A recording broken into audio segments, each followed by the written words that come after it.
ఒక మనిషి నుండి దేవుడు మనుషులను సృష్టించాడు తప్ప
పవర్, నిత్యం ఉండే శక్తి, ఏదో కొంతకాలం నుండి అంతర్ధానమైపోయారు కాదు.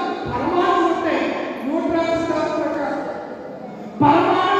పరమాణువులు విచ్ఛిన్నమైతే ఉద్భవించే శక్తి వేరు, దేవుని యొక్క శక్తి వేరు, విద్యుత్ శక్తి వేరు. ప్రతి వారికి ఈ శక్తి మనిషికి ఎక్కడికి వస్తుందంటే దేవుడి నుంచి వస్తుంది. కనుక శక్తికి మూలం బీజము దేవుడు. అందుకే పవర్ బై గాడ్ అలాంటి భక్తులందరూ ఎవరికంటే కూడా దావీదు ఎవరిస్తూనే 4 సంవత్సరాల వయసులో ముక్కలు నరికేదంటే మంచి అభిప్రాయంలో సంసారు ఫిలిష్తీయుల్ని 3,000 మంది చంపగలిగాడు. ఆ పవరు అలాంటి నక్కల మనిషి దొరుకుతాయంటే నక్కలు 2 నక్కలు పట్టుకుని ఈ నక్కల్ని తోకల్ని 2 తోకలు కట్టేసి వాటిలో ఏం పెట్టాడు, దివిటి పెట్టి ఫిలిష్తీయుల చేతులు పెట్టేశాడు. అసలు నక్క మన చేతులు పట్టుకోగలరా? కుక్కలు పట్టుకుంటారా? నక్కలో ఎందుకు తేడా వస్తే మా ఇంట్లో తెచ్చుకునే కుక్కే కొన్నిసార్లు నేను వస్తే గవర్నమెంట్ తొలగేసుకున్నాం. అవునా కదా చెప్పండి? కుక్క నువ్వు పెంచుకునే కుక్క నేను వస్తే నువ్వు ఇంట్లో వెళ్ళిపోయి ఏం చేస్తావు? మరి సంసారంగా పవర్ వచ్చింది. నక్కల్ని పరిగెత్తుకెళ్ళిపోయి నక్కల్ని పట్టుకుని తోకల్ని ఇంటికి కట్టి అందులో ఏం పెట్టాడు, దివిటీలు పెట్టి ఎవరి సేవలు వదిలేశాడు, ఎవరు పీడితులు పండించిన చేపలకి వదిలేశాడు. అది ఆ శక్తి ఆయన చెప్పండి. తర్వాత శక్తిని కోల్పోయిన తర్వాత కూడా ఏం చేస్తున్నాడు, గాలి లోపల మినపప్పు రుక్కుతున్నాడు. ఏ పప్పు రుక్కుతున్నాడు? మినపప్పు రుక్కుంటే వాళ్ళందరూ గాలి చేస్తూ తింటున్నారు. ఎవరు? ఫిలిష్తీయులు. అప్పుడు అన్నాడు, ఏడులో ఫిలిష్తీయుల్ని ఒకప్పుడు 1000 మందికి మంచి గాలితో చంపగలిగిన పవన్ నేను నా పరిస్థితి అయ్యో క్షమించాను. కానీ పశ్చాత్తాపడి ఏడిస్తే దేవుడు మరలా పవన్ ఇస్తే ఆ దాగోను గురించి ఆధారమైన 2 స్తంభాలు చెప్పండి పడగొట్టేశాడు. ఆ గుండెంతా ఎవరు పడిపోయింది? ఆ ఫిలిష్తీయులు పడిపోయి వాటితో పాటు సంస్థలు కూడా చనిపోయినట్టుగా మనం చూసుకున్నాం. అంటే శక్తిని పొందుకోవాలి. ఇప్పుడు ఈరోజు సంబంధించిన పాపంలో మనం చూస్తే ప్రియులారా, మనము ఆలోచించే జకరియా గ్రంథము 6వ అధ్యాయము 4వ అధ్యాయం ఆలోచించారు. ఏం చదివారు మీరు? జకరియా గ్రంథము 4వ 6వ చదవండి. అమ్మా అప్పుడు అన్నాడు జెరుబ్బాబెలు శక్తితో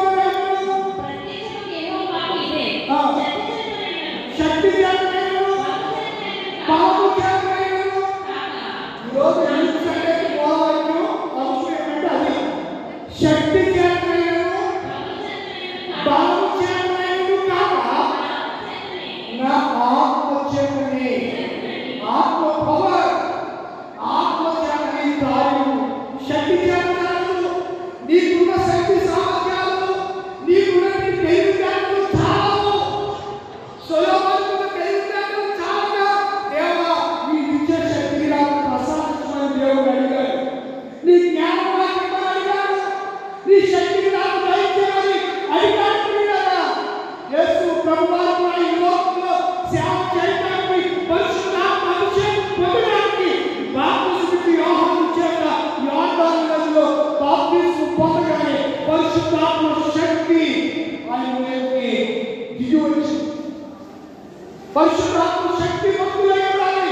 ఎవరన్నా కుమారులారా, నా కుమార్తెలారా, మీలో కష్టం ఉండడానికి వీలు, మీలో అసూయ ఉండడానికి వీలు, మీలో కలహాలు ఉండడానికి వీలు.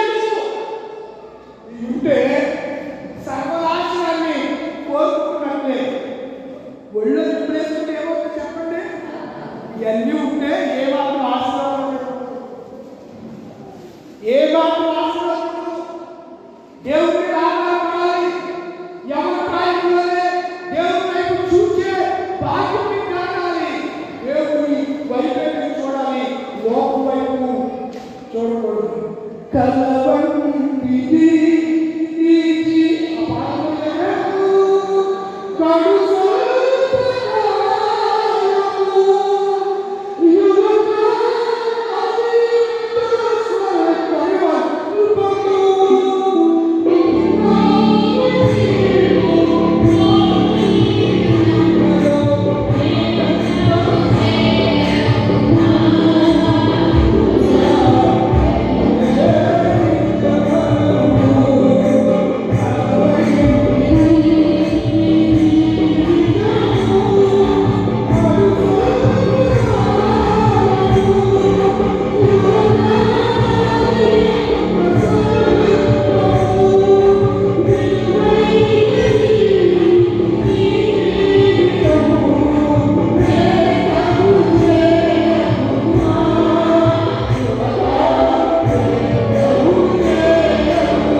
ఈ పరిశుద్ధాత్మ నుండి తీసివేయకు సంబంధిత మనసు నాకు దయచేసి మనం మాట్లాడతాం కదా.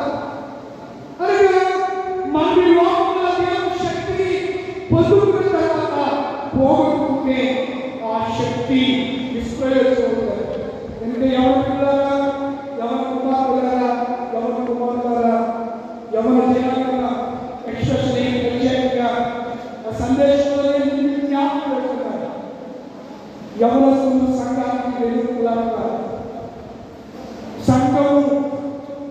విషయం అయిపోతుంది. నాకు ఎవరు బిడ్డలే ఎవరి బిడ్డలు సరిగా ఉండడానికి కారణం తండ్రులైనటువంటి మనమే. యాక్చువల్గా నేను మిమ్మల్ని వాటిని చెప్తాను. అప్పుడు మీరు ఎలా చేస్తున్నా తెలియదు. నాకు ఇందులో పోటీ కానీ ఏ ప్రభావం లేదు, ఏ సలహా సజెషన్ కూడా వస్తుంది నేను చెప్పాలి. నాకేం తెలియదు. దాన్ని పిలిచారు. నా పరిధి, నా బాధ్యతను నేను నెరవేరుతున్నాను. యాక్చువల్గా మా అబ్బాయిని ఒకవేళ వాటి చెప్పించవచ్చు అని నేను అనుకున్నాను. యూత్ సండే కాబట్టి యూత్ ఇండియన్ చదువుతున్నాడు, లేదా ఇండియన్ స్టూడెంట్స్ని ఎవరైనా నచ్చుకో ఆహ్వానించి వాటిలో మంచి డబ్బుల వాళ్ళలో వాటిని చెప్పించుకుంటున్నాను. ఎప్పుడు మీరు ఎవరో రెంట్ తీసుకొచ్చి వారితో చెప్పించుకుని వెంటనే కాదు, మీరు ఆధ్యాత్మిక మీ కార్యాలయంలో మీరే వాటికి చెప్పే స్థాయిలోకి రావాలి. ఈ బాధ్యత అంతా మీకే అనిపించేశాను. నేను ఆ యూత్ మిమ్మల్ని కార్యక్రమంలో చూసుకునే అవకాశం అవన్నీ మిమ్మల్ని నేర్చుకోమని మీతో అనిపించాను. ప్రభు చిత్తులన్నీ వచ్చే సంవత్సరం చక్కగా దేవుని కొరకు శక్తి పొందులై శక్తి సంపన్నులుగా దేవుని కొరకు గొప్ప కార్యాలు చేయాలని నేను జ్ఞాపకం చేసుకున్నాను. పిల్లల పవర్ వైగా దేవుని శక్తి, ఆ శక్తి మనం పొందాలంటే మనలో ఏముండాలి? తగ్గిపోవాలి. ఏముండాలి? అది బాగా ఏమాటండి, అది చేస్తే ఏం చేయాలి పోతానంటే ఇంకేం సమస్య లేదు. ఎంతోమంది చూసాను నేను. ఆ చదువుకున్నవాడిని నా హిస్టరీలో కూడా మంది చూశాను. ఉన్నప్పుడు ప్రాజెక్ట్ ఉంటే యూనిఫామ్ క్లాసు వచ్చినప్పుడు చేసుకోకుండా వచ్చాడు. షూ ఉండాలి, టై చేసుకోవాలి, కట్ చేసుకోవాలి, యూనిఫామ్ వేసుకుని క్లాసు ఉండాలి. లేకపోతే లేదంటే ఆటలు ఉంటాయి, వెళ్ళిపోతుంటే వెళ్ళిపోయి ఒరే పోతా ఉన్నాను. 5 సెకండ్లు ఒక సబ్జెక్ట్లో ఆగిపోయి గర్వపడదు. మొత్తం సబ్జెక్ట్ ఆగిపోయి ఆ సబ్జెక్ట్ రాయాలంటే పలకిందిగా తప్పచేయడానికి సబ్జెక్ట్ రావు. ఆ ఇంగ్లీష్ తీరి అనమాట. అంటే ఏ విషయంలో కూడా గర్వపడకండి, శక్తిని పోకండి. శక్తివంతుడు ఎప్పుడు కూడా డాంబికాలకి వెళ్ళదు, డాంబికాలకి వెళ్ళదు. వెళ్ళేదన్నా రారా నేను నరికేసుకుంటానండి అన్నాడు. భార్య అన్నాడా, ఏమైనా మాట్లాడాడా? ఏం మాట్లాడాడు? శక్తివంతుడు అలాగేంటాడు, గమ్ములు కూర్చుంటాడు, మూసుకుని కూర్చుంటాడు. విషయాలు చాలా జాగ్రత్తగా ఉంటాడు. జ్ఞాని అయ్యేవాడు తక్కువగా మాట్లాడుతూ అయ్యుడికి విస్తరించి మాట్లాడు. జ్ఞానం కలిగిన వాడు శక్తివంతుడు చాలా చాలా తక్కువగా మాట్లాడే పరిస్థితులు ఉంటాయి. ఇంకా ఇదేనాక ఆ సందేశాన్ని, ప్రత్యేక సందేశాన్ని నాకెవరు పాఠాలు ఓడి ఉంటారు. చాలా సరిపోవడం ఈ పవర్ గురించి దేవుడు విశేషించినప్పుడు ఆయన శక్తిని పొందాలంటే ఏం చేయాలి? పరిశుద్ధ ఆత్మకు చెడు మార్చుకొని మీ యవ్వనం మీద నా ఆత్మను మీ యవ్వనం మీద నా ఆత్మను కుమ్మరిస్తాను. దేవుడు చెప్పినట్టు మాట దేవుడు యవ్వనస్తుల మీద నా ఆత్మను కుమ్మరిస్తాను.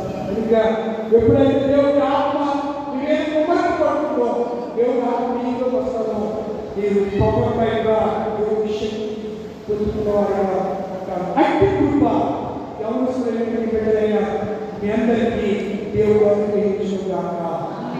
నాకు సమయించిన అధ్యక్ష వారికి, యూత్ సమాజం, యూత్ బిడ్డలకి అందరికీ కూడా మరొకసారి హృదయపూర్వక వందనాలు ప్రభు పేరుగా తెలియజేస్తున్నాను.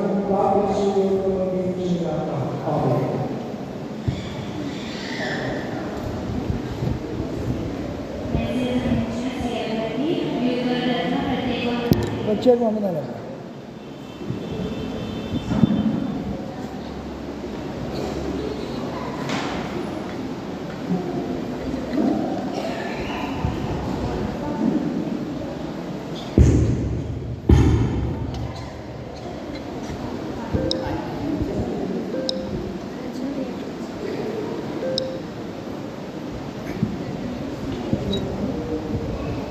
ఏదమ్మా షీట్ ఒకసారి ఎవరు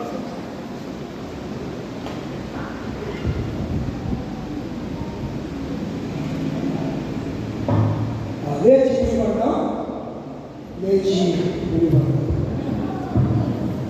లేచి నిలబడడం. సమాజ న్యాయం దేవుడి సమాధానము యేసుక్రీస్తు వలన